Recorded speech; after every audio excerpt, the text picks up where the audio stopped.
Hi everyone. Today is our first ever Education on Air conference. So today we have educators holding over 46 Hangouts on Air, leading discussions on a number of topics in education technology. So thanks to all of our presenters for giving their time to this, and to all of you for watching. All of our presenters have early access to Hangouts on Air, a technology that allows you to broadcast and record Hangouts. To watch any of the sessions today, simply go to the presenter's Google Plus page at the appointed time. You can also find a list of all the sessions and links to presenters' Google Plus pages and on the conference website at sites.google.com/site/EduOnAir. And this session will provide you with a step-by-step guide to using Google Forms and Google presentations in your classroom to create your own formative and summative assessments.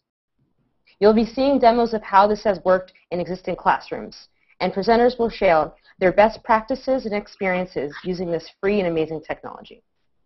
This session is presented by Eric Griffith, the Director of Information Technology for Mechanicsburg Exempted Village School District in Ohio.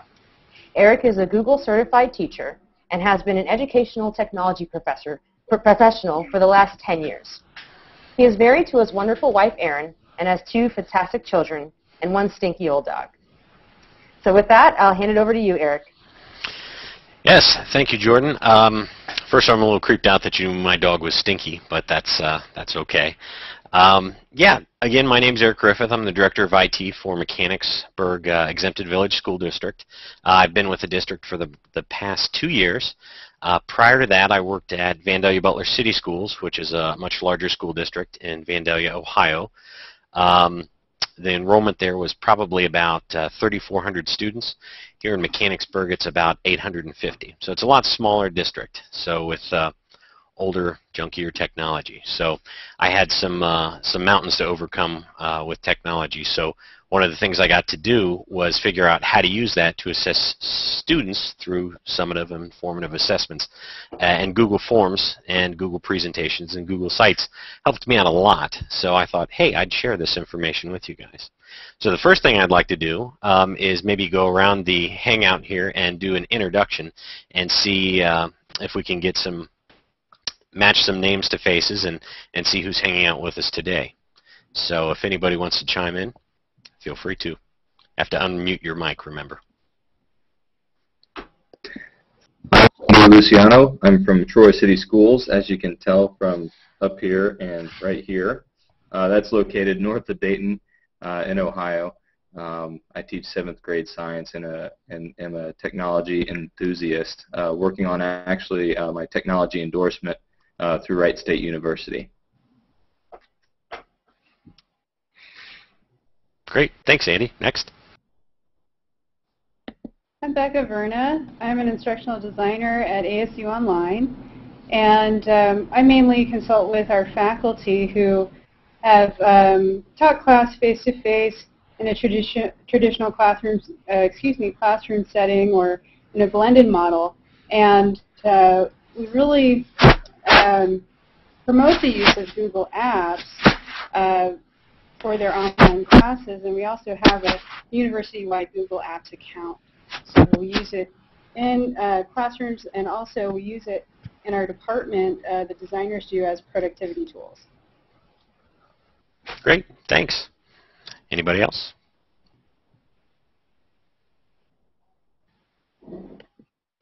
Hi, my name is Christine Stanley. I teach Spanish at Roanoke College, which is in Salem, Virginia. And I also teach an online class for Virginia Western Community College. And I'm interested in using more applications within Google's. Great. And next? I'm Alan Heaps. I'm from Boise State University. I am the coordinator of instructional and assessment platforms here at the Academic Technologies Department, so I'm interested in all things assessment. Wanted to see how this works. I also work as an instructional designer and consult with faculty on all sorts of teaching and learning issues, including assessment. Great. Can you hear me if I speak now? Yes. Fire away. Great. I'm Marian Matthew, and I'm connected from London, England at the moment. and I'm the high school technology coordinator at the American School in London. And I'm always interested in learning more and understanding more about how we can effectively use technology and specifically Google Docs and Google Apps in the classroom. Great, thanks. So it sounds like I'm definitely surrounded by educational professionals, and I'll let you in on a secret. I'm not actually a Google certified teacher. I'm just Google certified. I took the quiz and passed. So I hope to be a Google certified trainer as soon as I click submit on my application, which I'll probably be using this presentation to do that. But yeah, so that's where I am right now. So the thing I'd like to talk about now is the agenda, or what is on the agenda. So let me go ahead and share this screen out, if it will pop up correctly here. And that's not it.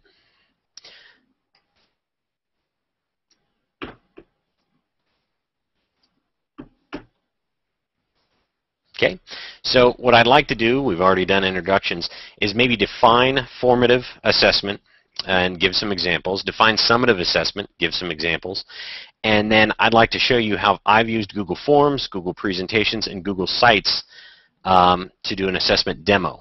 And then any questions, please let me know during the presentation. Jordan's going to do a good job of keeping me on my toes and making sure I follow up with the questions and answers, because I tend to go a little fast, and sometimes I get the confused look in the face where people will say, wait a minute, can you just do that again? So it's a good thing this presentation is being recorded today, and Google will have it up on their EducationOnAir site, as well as it'll be on our site. And while I'm plugging websites, I'd like to also talk about where else you'll be able to find it, and that's on a podcast that myself and two of my other colleagues do. It's called The State of Tech. So the website address is thestateoftech.org, and I'm the fat-headed guy on the end here. But what we do is we like to talk about various topics. Last week we spoke about Google Chromebooks, and it's an hour and 15-minute podcast on a lot of different topics. It's bi-weekly. We have both audio and video, and we do a survey and collect information based on the schools, mainly in Ohio, but we really get information from all over. So it's a great resource, and I would encourage you to sign up and start watching us on the State of Tech. But so the first thing is, since I've been trumped by all the other educational professionals in the room, I'm not going to define formative assessment. I'm going to allow you guys to give me the educational version of formative assessment, because like most tech guys, I get all my information off Wikipedia, so that's probably not the most accurate. So I'm going to go ahead and let anybody who would like to define formative assessment go ahead and shout it out in the presentation. Anyone? I'll take a stab at it. Thank you, Alan. You bet. So formative assessment is generally done in the stream of a lecture or teaching, so that you can figure out what they already know or what they understand from what you've said, and make adjustments as you're going forward in your lecture or in your teaching method. Very well said. What I like to talk about with my curriculum director is the fact that formative assessment is really, a circle. It goes from formative assessment to summative assessment, and then right back to formative assessment. So formative assessment should be the way that we gear or focus our students' learning. If we get immediate feedback based on the assessment we just gave, we're able to change the lesson for today, tomorrow, various other assessments. So let me go ahead and share my screen, unless anybody else would like to chime in on different formative and summative, or I'm sorry, different formative assessments. For example, we've defined it there, so can anybody give me an example of how they use formative assessment while I key up my slide here?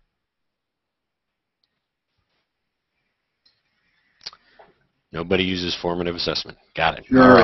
All right. I'll go ahead. I was just going to say that, formative assessment for me is, mainly observation through doing classwork with students and asking them questions about what we're covering and maybe what they're watching. So it's very I guess, informal is how I define it. So. And I'll chime in and say that I use personal response systems while we're going through the lesson. Also have used quizzes that they take on the course management system before they show up to a session that we have or before an event happens online, so that I kind of know where I need to start with what we're going to be talking about that day. Great. Yep, we at Mechanicsburg had a set of student response systems, but the cost was too great for us to maintain, so we had to find alternative solutions. And one of those solutions was, and will be in the next 2 years, is a concept called BYOT, which is Bring Your Own Technology. So with Google Forms, it allows us to create a form and then broadcast it out to a student device, be it a iPad, a Chromebook, a iPod Touch, a smartphone, and then allows us to assess that student on that device. And I think I spoke with Andy earlier. Do you use this type of technology in your classroom? Yes and no. It's very new to our district as far as allowing students to bring in technology. But yes, I have used it in the past. One example I gave you earlier was Poll Everywhere, where the students will bring in their own cell phones, whether it's just the plain old cell phone or your smartphone, and we use that to respond to certain questions. Also, as you mentioned, Google Forms, I have done that before, but obviously the students aren't bringing their own iPads, so I had to take them down to the computer lab, and that's a way that they can access that form. But yeah, we have used it, and it's great. It really engages the students. Yep. Anybody else? Okay. So my example, or what I put together here to show you, is, let me go ahead and share out this screen. I started off by creating let me lock that screen into place. I started off by creating a Google site, and I just used one of their generic templates, and I called it Formative Assessments. And as you can see, I'm actually editing this site right now, but this is pretty much how it would look like if a student had logged in. So I called this the Monday morning question. What I did is I enabled a Google presentation on the left-hand side, and then on the right-hand side I just have a regular form. So what this allows the student to do is come in, read the question, click the answer, and then submit it. And then so they know that, hey, you know, this is how we assess the kids. So they know this is typically done in a fourth grade classroom currently. So we only have 5 computers, much like the 5 behind me, except the ones in the class are living. These are dead. So the ones in the classroom that are alive, the students will log in and do the assessments, and then sort of rotate out. So typically we have a class of 25 students, and they rotate in the morning, 5 students per machine. But because of the age of the machines, these Dells behind me I think are about 8, 9 years old. What we do is we have them all logged in under the same username and password, and it's a generic classroom username and password. And what they can do is just sit down, double-click on the Google site, quickly take the assessment, and then click and log off. Now the thing that this doesn't show on the screen that I was demonstrating was it doesn't show that their name is selected. So if we look at the screen again, up at the top, it should say the student's username up here. But for this example, I've turned this off because I'm going to get ready to send this out, or I'm going to get ready to post it in the forum so that we can see how much feedback we can get back by showing this live or showing this globally. But it will define the student's name for us right there. Not really their name, it's actually their email address. So if you know the student's email address, and typically every school district has a naming convention for an email address for students, you should be able to figure out which student that is.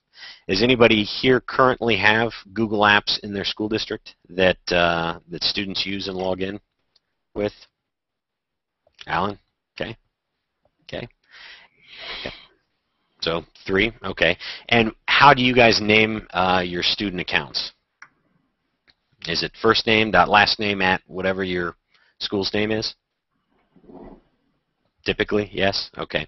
What we did for us at Mechanicsburg is we have to cycle the kids through. So we started off with their graduation year, or graduating year, or what I like to say, the year they intend to graduate, which let's say it's 2012.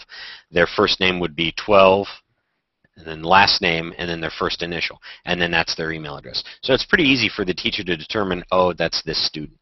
So let me get ready and post this out in the comments. And I'm going to type this and say, please take this assessment.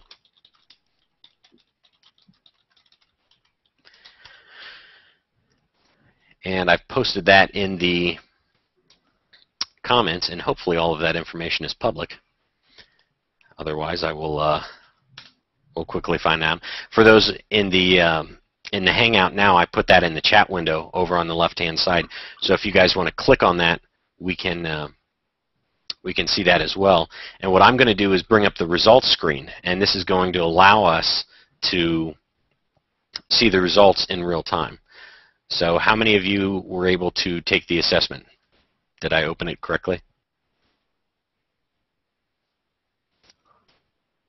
Anybody take the assessment yet? I'm opening it up right now. Gotcha. So I can see the results in real time, and what I'm going to do is share my screen out here. And how this would help you in the classroom is you can see your results. You can see the students taking the test right now. It just says question 2, but as you can see, a lot of people are filling out the form. It has a date timestamp in there, and it's just saying question 1, or the answer is 1, 2, 3, 1, 2, 3. So based on these results, I'm able to say, okay, all my students have taken the test or taken the assessment. And again, let's see if I can bring this little window over. And just to pop in really quick, someone had a question on this, pretty basic question, but they just asked, so is it true that you can embed pictures in Google presentations or docs? That would be a trick question. Yes, you can embed pictures in Google presentations, but you can't embed pictures into forms, which is why I had to use the Google presentations. So you can see, and that people are starting to fill this form out. So yes, it's helpful to see all these numbers here, but it's not a really good way to assess the kids. I look at it and say, I don't really know what that question is. So Google has a few tools that can help us out. So we've gotten 21 responses. So I'm going to unshare my screen, and we're going to switch over to something called Show of Summary Results. Okay, and as soon as I go back into the form and click Show of Summary Results, and I have to go back in and share the screen like this, it's going to give us a better picture of what we're looking at. So this is the summary of results, and as you can see, we've had 21 students take it. 21 people have submitted the survey so far, so it lets us know the majority of the class understood the question. The correct answer was C. So, but it shows us that where we need to make the correction for our grade. So it's an immediate result as long as you set your classroom up right. So in some of the student response systems that I've used, it's been pretty complicated. You had to pass out the clickers. You had to make sure the clickers were lined up correctly with the student's name. The nice part, though, was you could pull the data or the question that you were going to ask right from some standardized or core line test, or what's the word I'm looking for? Core aligned or common core aligned tests. It had an answer bank right there. Google doesn't have an answer bank. I'm sure they could buy the people that make the answer banks, but they haven't yet. So what they do is you have to come up with the answers all on your own. So I'm going to show you some of the ways that I borrow the answers from other standardized tests out there that are public. So it looks like we still have 21 responses. Now we're up to 23. So based on this, I can quickly say, all right, I know 75% of my kids understand the concept that we're teaching today, so we're going to move on. So how the teachers that use this in our classroom today, they have the kids go through the lesson, and this is that opening part of the class where they walk in, they take the assessment, and then later in the day the teacher goes back and checks and makes sure. But being that we only have 5 machines in the back, or in the back of every classroom, it's a little difficult to do this consistently. You can't say, okay, everybody line up, we're going to take a quick assessment. It's just part of the routine that they do. So if we want to do any type of assessment that has more questions, we would go down to a computer lab, like what Andy Luciano said. He takes his kid down to his classrooms. Kids down to the classroom lab, and then they log in and they take the assessments there. But as we progress towards the future, this assessment, it's available on iPads, it's available on Chromebooks, it's available on just about every device. So that's the beauty of this, is you make the assessment one time, and then when you send it out, it'll work on just about any device that the student uses. So that's a nice thing. Eric, I have a question. Sure, fire away. So it looks like you created a Google site, and then you embedded a Google presentation and a form onto that page. What I'm wondering is, could that site page be embedded into a learning management system HTML editor, just like I know can happen with a Google presentation or a Google Doc? Yes, the answer is yes. In fact, I only used Google Sites to embed both of those. And I'll get into how I did that here in a minute, but when you create a form or you create a presentation, both have options to embed them. You can embed them in Blogger, different HTML websites, and it works just fine. Google actually gives you the parameters too when you say, I want it to be so many pixels wide by so many pixels tall. So that's the really nice option, or the really nice feature about doing that. So. Yeah, and I made the form very simple. I could have gone through and made it very elaborate, had a ton of questions, and I have an example for a summative assessment that is just in-depth as far as the question goes. But I made this really simple because what I wanted to do was go back and wipe clean those questions, and then the very next day have the kids come back and do it again. And so it's not like I'm keeping the answers long term. It was just enough to get an assessment, a baseline of what I wanted that day, and then move on. So being that formative typically you don't do for a grade, right? Is that a pretty good assumption? Formative assessment isn't really graded? From those in the audience, head shakes, thumbs up, thumbs down. If only I had a clicker system to, yeah, no, okay.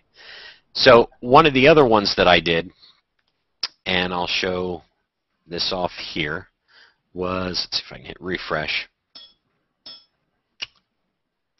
Well, it didn't like that. Not only can you embed a presentation, but you can also embed YouTube videos, pictures, any type of document.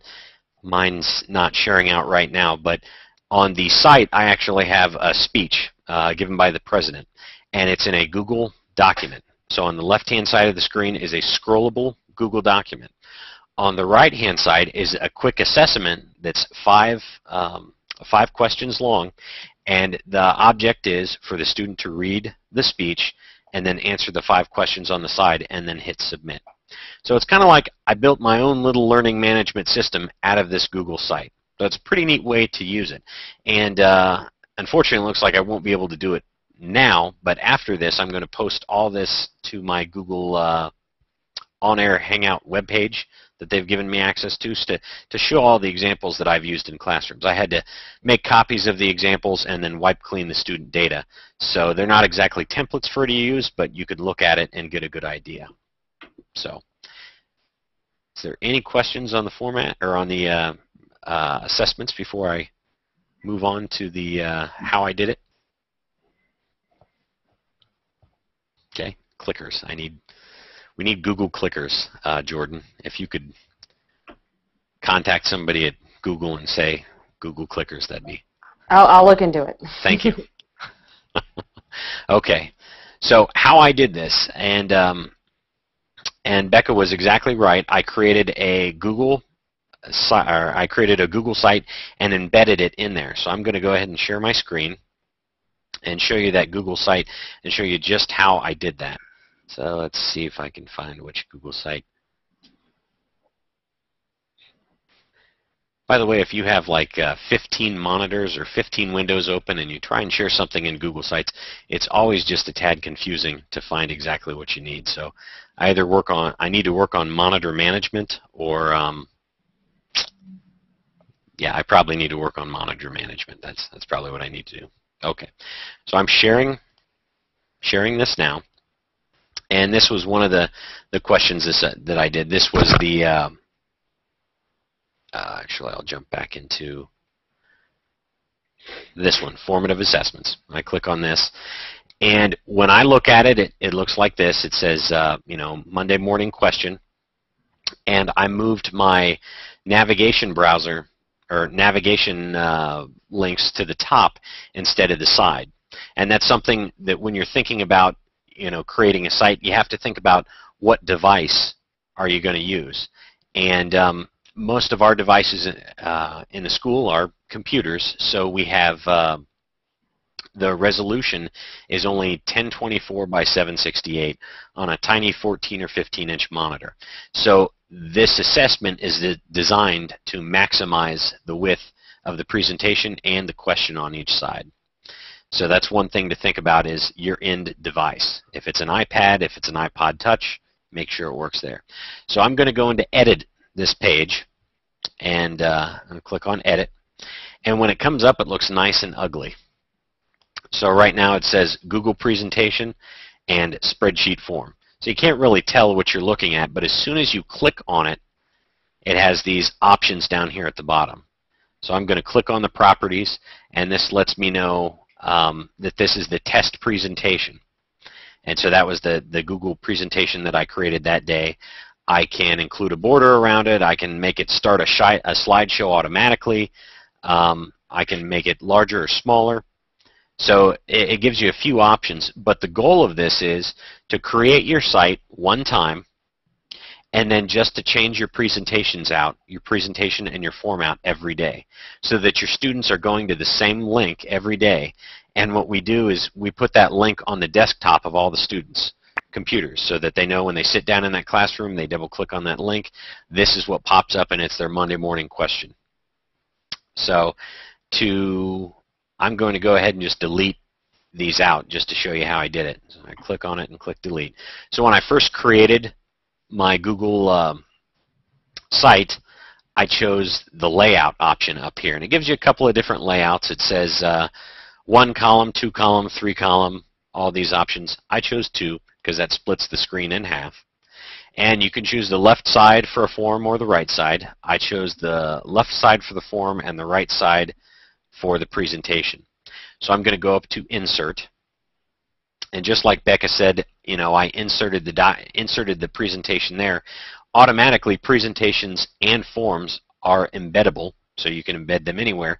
But Google Sites already has a script, I'm guessing, that automatically imports that. So the presentation I want is right, or the option to insert the presentation is right here. So I'm going to click on that. And the nice thing is I don't have to go hunting for my presentation. It shows me all the presentations that I've done in the last couple of weeks. So I know my Monday morning assessment presentation, that's the one that I want. So I check that once, I hit submit, or I'm sorry, select, and then it gives me some options below. So I'm going to uncheck these options, and because I don't want a title up there, I've already got Monday morning up there, I don't need to be redundant. And then I can hit save. And you can't see the presentation right away. You'll see it after you hit save. So just for testing purposes, I'm going to go ahead and hit save, and it shows me, hey, there's my question. Now, this presentation is one that I created that has 2 questions in it.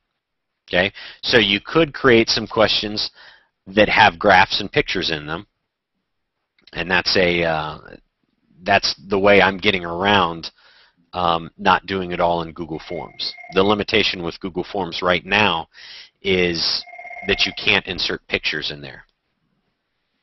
So I've already got my presentation in there. I'm going to go back to Edit. I'm going to click on the other pane, and I'm going to hit Insert. Go down to not Spreadsheet, but Spreadsheet Form. I click there. And my spreadsheet form is Monday morning assessment. I click select, and it says, hey, would you like to include the border? Would you like to include the title? Not really. It then asks me, do you want a height of 600 pixels, and do you want a width of 400 pixels? I don't know what any of that means right now, or I'm pretending, so I'm just going to hit save, and then I'm going to go back and hit save. And so this is going to show me what it looks like. And I can tell that my form is already just a little long. So if I wanted to trim that down, that's what that 600 pixels long meant. So it looks like I'm maybe 175, 150 pixels over. So if I wanted to go back and edit that form, I could reduce those pictures and it would be just right. So what I did is I have my assessment right here, and I have the question 1 and question 2. So the kids go through, they read the question, and they do the assessment. And it doesn't really matter how small you make the pictures right here. I borrowed these from a website called, a little website called the Ohio Department of Education's website. They have a lot of different practice tests up there, and they post it for free. So I went ahead and borrowed theirs. I got to get back to mine. So that allowed me to just copy and paste their information in there. And for the students to select these answers, they're just going to scroll back and forth. I made it very easy for them to say, okay, question 1 is this. They read the answer. C. Go to the next, question 2. You can't really see that, but if I hit maximize, it is actually C as well. They hit submit, and they're done. So the next thing they do is they log out of the web page, and they get up and they let the student come back in for the next one. So that's how I did the Google site. So to build the questions and how to borrow them from OWE's website or another website that you frequently borrow questions from, that's part of the next tip, which is copying and pasting from the websites. So I'm going to jump into the presentation, which is actually this presentation, and I called it Monday Morning Assessment. And so for question 1, you can see that this is not text, it's a graphic. And it's not that I'm lazy and don't enjoy retyping things, it's just that it was easier for me to just copy the graphic and paste it into the question. So how I did that is with another Google extension here. And what I did is we're going to go over to, I'm going to create a third slide. And we'll make it blank. And I'm going to copy question 2. Go down here and right click and paste, and I'll call this question 3. And then I'm going to go over to ODE's website, and I really like this question, right? It talks about electricity and how electricity flows. So I want to take a screen capture of this. Well, sometimes you know, if you have a PC and it's new enough, it's Windows 7, there's a built-in program called, gosh, what's the name of that? It's not Snagit, it's the snipping tool. And you can just drag and highlight your graphic and borrow it and paste it into the presentation. Well, Google Chrome has a similar thing. It's called the Awesome Screenshot tool. And if I click that up here, it says capture visible part of the page. So I'm going to do that. So what it does is it takes a screen capture for me. Okay? And then what I want to do is go in and crop. Let's see. Yep, there we go. And then what I want to do is go in and crop this by clicking on the crop screen here. And I'm going to drag. I really didn't want question 33 up there, but you guys get the point. I can scroll that down a little bit. And then I hit crop. And so that crops out the picture for me. And then I hit done. And I've got a couple of different options because this image is mine now to use. I can temporarily post it online. I can post it on Digo, I think it's diigo.com, or I can save it as an image. I typically save it as an image because you never know when I'm going to need it again. So I'm going to hit save as an image, and that downloads it to my desktop. I'm going to call it number 3. And hit save. So I've got that image. I'm going to go back to my presentation, and I want to insert that image here. I'll click Insert, Image.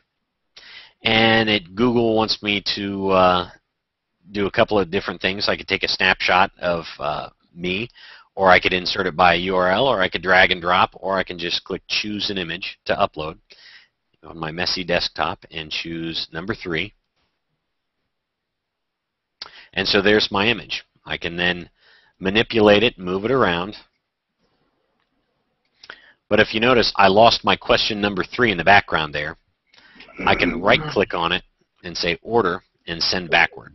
So it's not the cleanest way to do it, but what you can do is you could start to crop out the text there, or if you just wanted the picture, you could crop that out. You could retype the question down here. So it's a quick way to get the assessment, quick way to get the picture or your question off there into the site, into the presentation.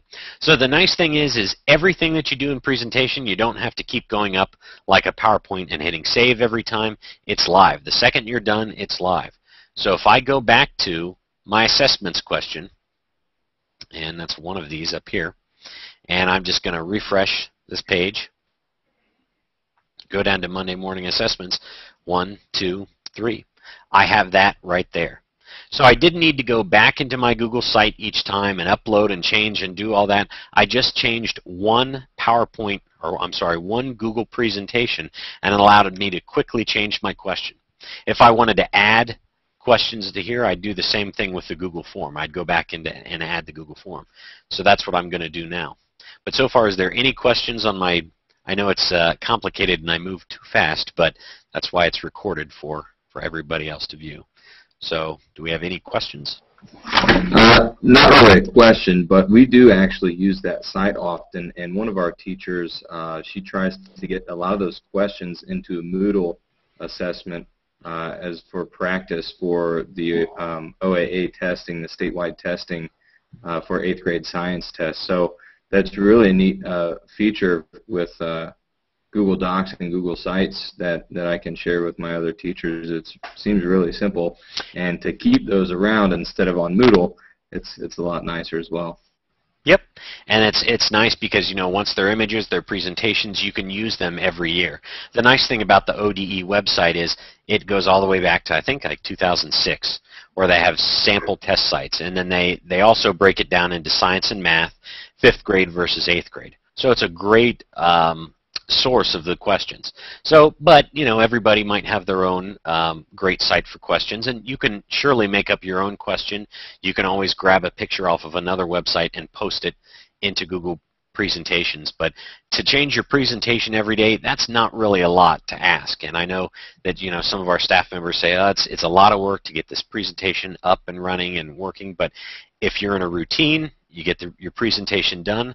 That's why I suggested you have a Monday morning, Tuesday morning, Wednesday, Thursday, Friday, all those assessments. You could do those. You could sit down in a 30-minute block and probably hammer out your week of questions ahead of time so that you know you're prepared for that next week.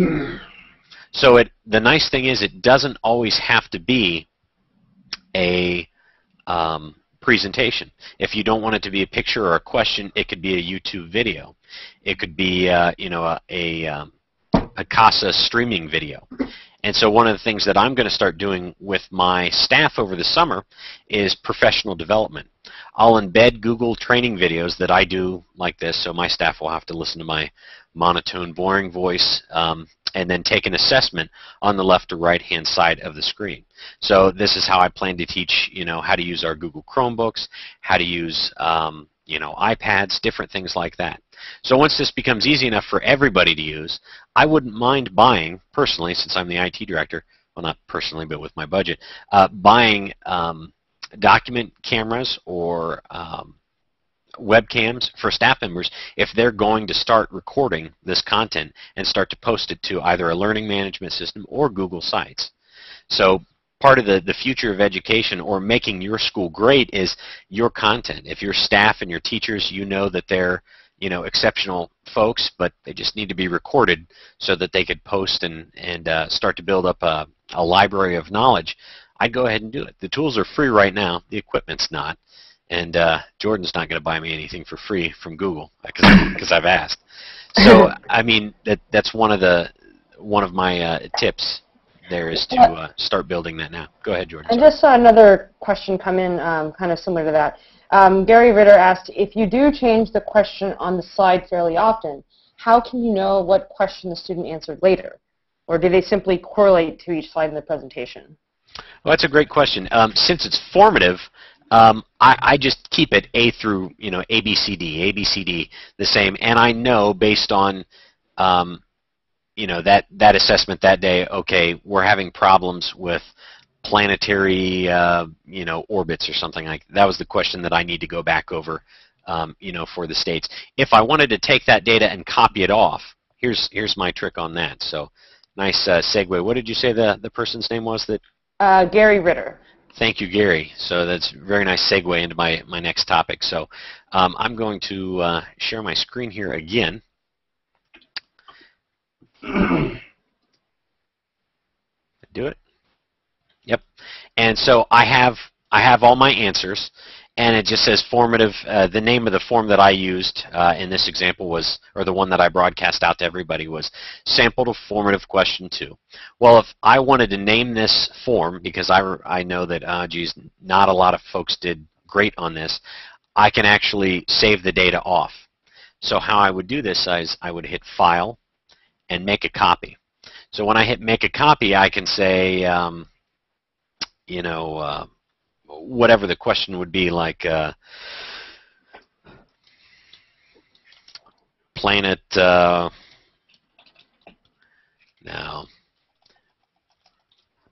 question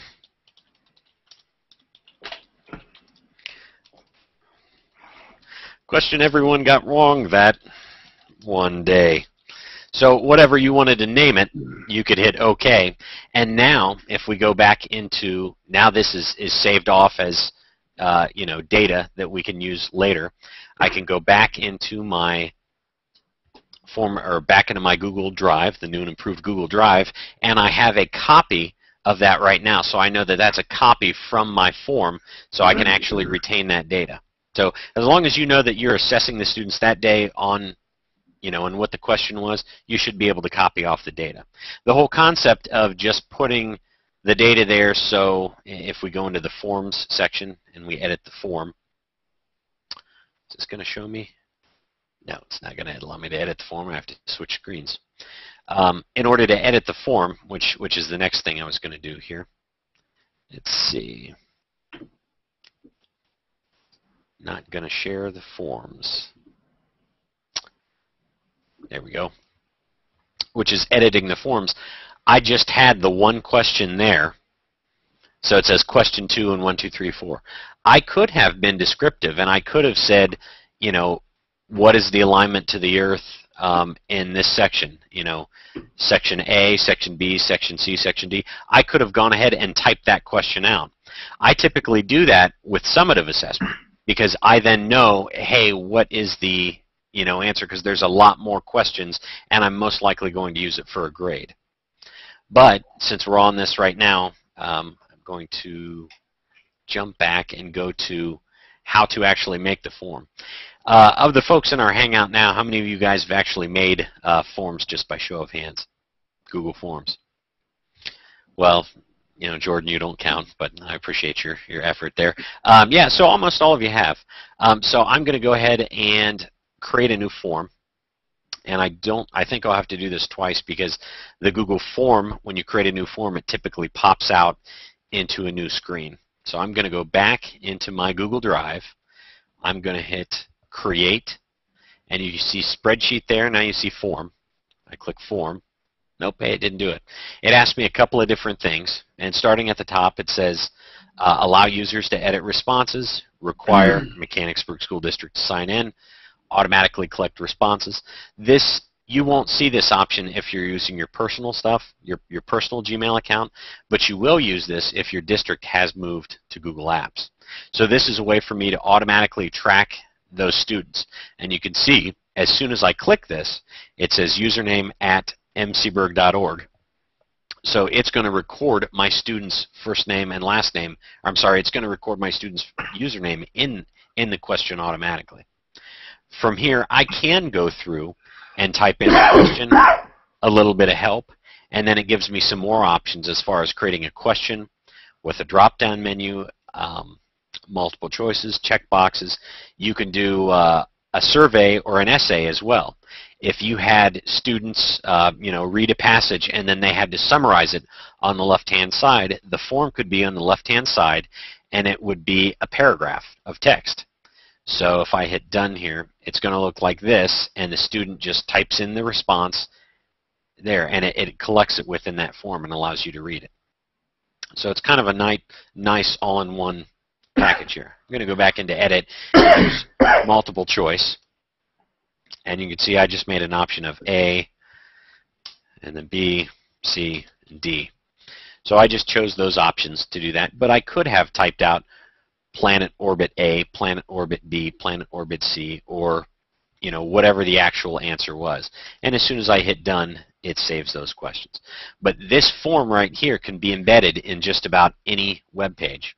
And to do that, the secret is right up here where it says More Actions.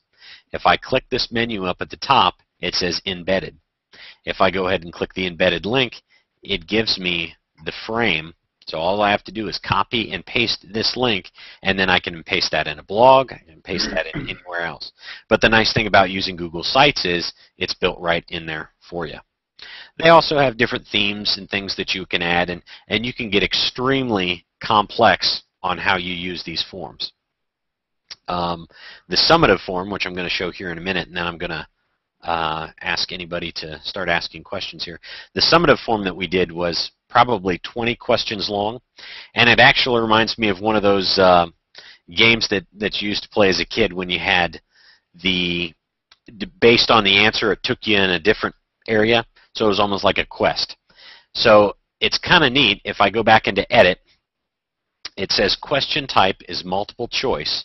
If I check this box, it says go to page based on answer. So if I check this, it's going to say, hey, you need to create multiple pages. You say, yeah, I got that. So if I said question A, I wanted you to go, if they get the answer right, I want it to go to the next page.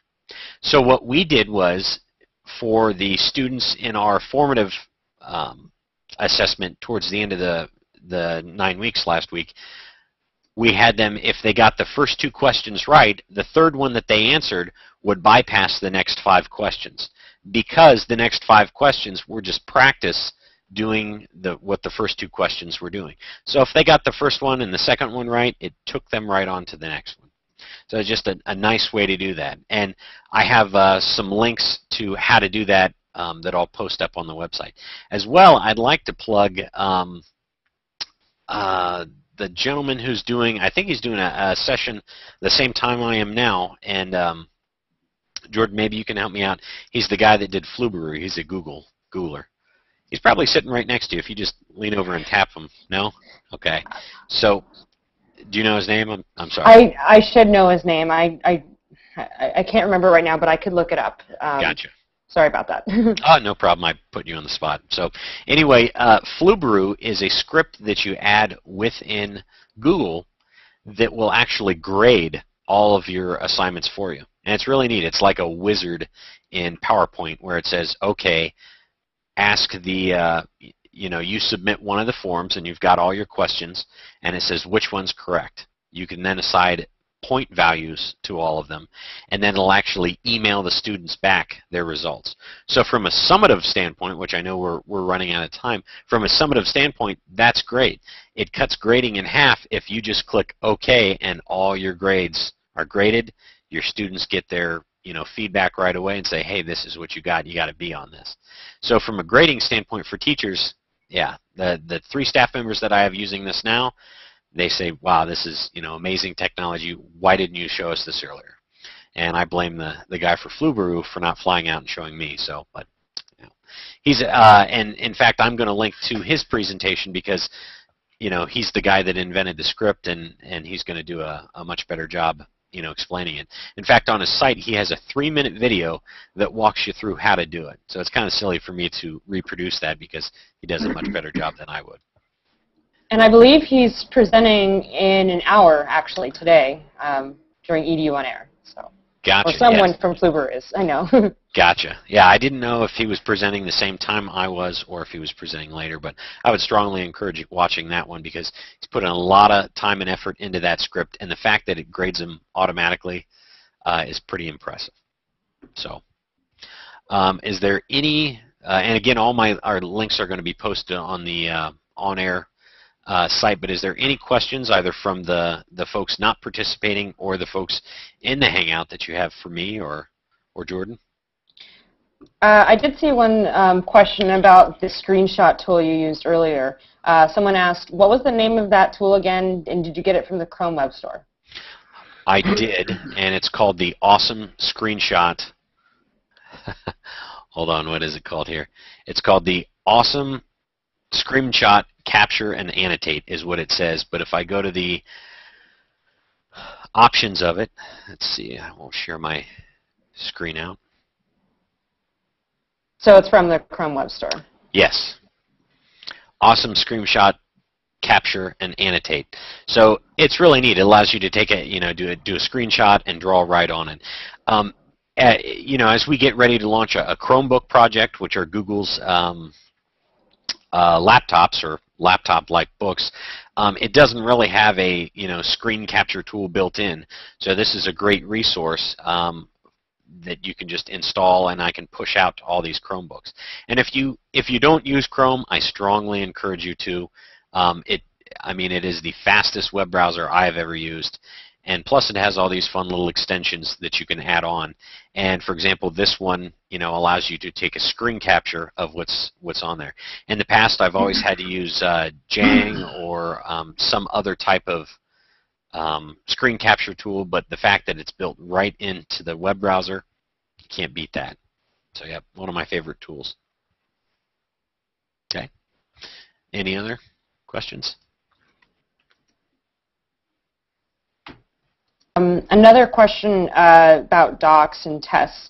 Potentially, if you spend enough time, do you think you could make a chapter test using Google Docs? Absolutely. In fact, I was going to have one of my teachers present along with me today, but he's on the Washington, D.C. trip with our students. And the presentation that he did, and let's see if I can find it, is about 20-plus questions long. And what he did was he didn't think that his students would do a very good job if they were reading the text off the screen and doing the assessment at the same time. So what he did was he did it old school. He printed out the paragraphs and had the students read so that they could highlight and do what they needed to do, but then they took the assessment right there on screen. And it was easier for him to do because he just sent out the link to the Google form and had the students fill it out there. So I'm looking for that. I know it's in here somewhere. Ninth grade elective groups. Nope, that's not it.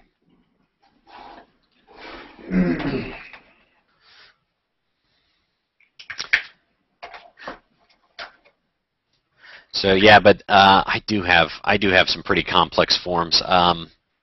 The fact that Google Forms allows you to post and let's see, what's that feature called?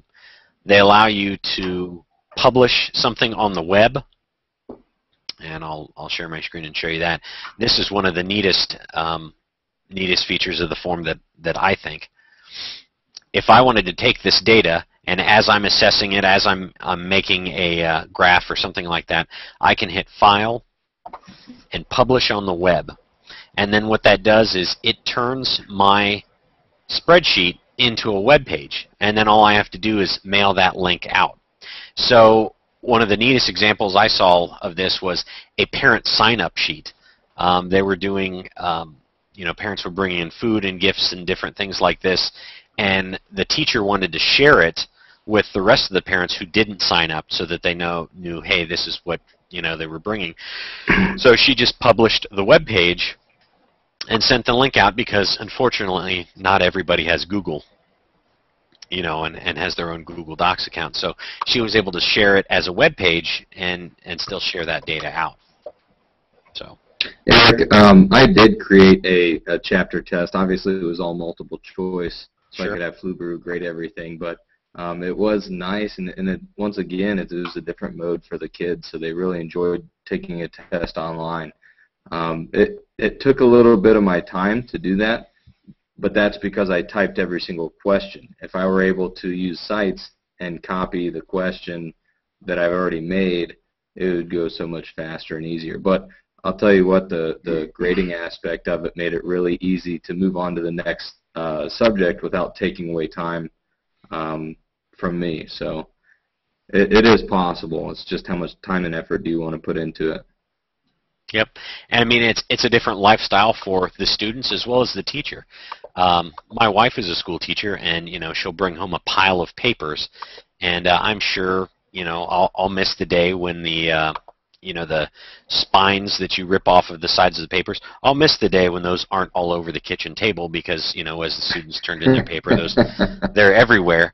But it's my understanding because I've attended some of the Google Docs on-air sessions that Google is actually going to change or update how they do Google Forms.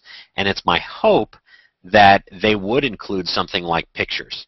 Because if they included pictures, or at least the ability to insert a picture into the form, that would change this presentation. Again, you really wouldn't need sites. You just send out that form, and that's one less step. So, and you could still embed the site. And I know Jordan probably can't. In fact, can probably guess the answer there. Yep, Jordan has nothing to announce about that right now, is what I guess her response would be about any new announcements with Google Forms. But was I close, Jordan? The latest I know is that the Forms and Docs team are working to make many improvements to Forms, but I'm not able to share what those are. But yeah, the product manager specifically for Forms and spreadsheets is awesome, and definitely says that there's a lot of improvements underway. So. Yep, and I'm definitely excited because I know, the term PowerPoint to death.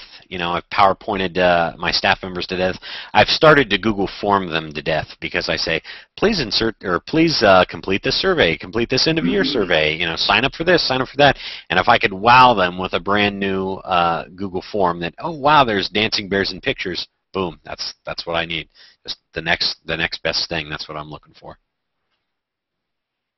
But yeah, any more questions? Oh, I did have a teacher who called them entrance and exit tickets, and that's what she said was how she did formative assessment. So I'm assuming, and I would have to Google this, but the concept of an entrance ticket was because it was actually a sheet of paper that they gave to the student at the beginning. They wrote a response, and then they called that a ticket. So.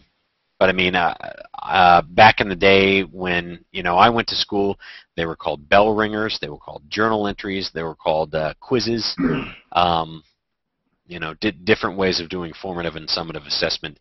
It's just now we have official terms for them, and it's kind of the buzzword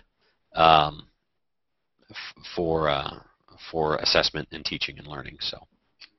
Another question came in from Kelly Hall. Has anyone used a screen reader with Google Forms? I'm curious as to how it works with students with visual impairments or low reading ability. As far as a screen reader, I know I did see the Google update that they have. They now work with some screen readers, but I don't know specifically Forms. But I've not used that. I'm pretty lazy, as I've said, and I use an application called let's see, what is it called? Free Natural Reader. And what that is, it's a PC software. What it does is it just reads your email. It reads anything that you select to you, because majority of my day is with my back to the computer and I'm fixing these fabulous pieces of Dell technology, and it takes a lot of time. My back is turned, and so I'll highlight an email and I'll hit read, and it reads it in the monotone voice. Eric, this is broken, please come and fix it. So it goes from email to email and reads it. So it's a third-party non-browser screen reader but it does work. So it would really depend on, and that's for PCs only, it would depend on what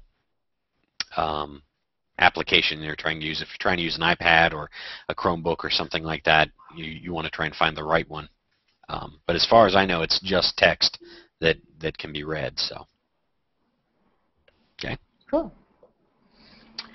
Any other questions in the Hangout before we wrap out?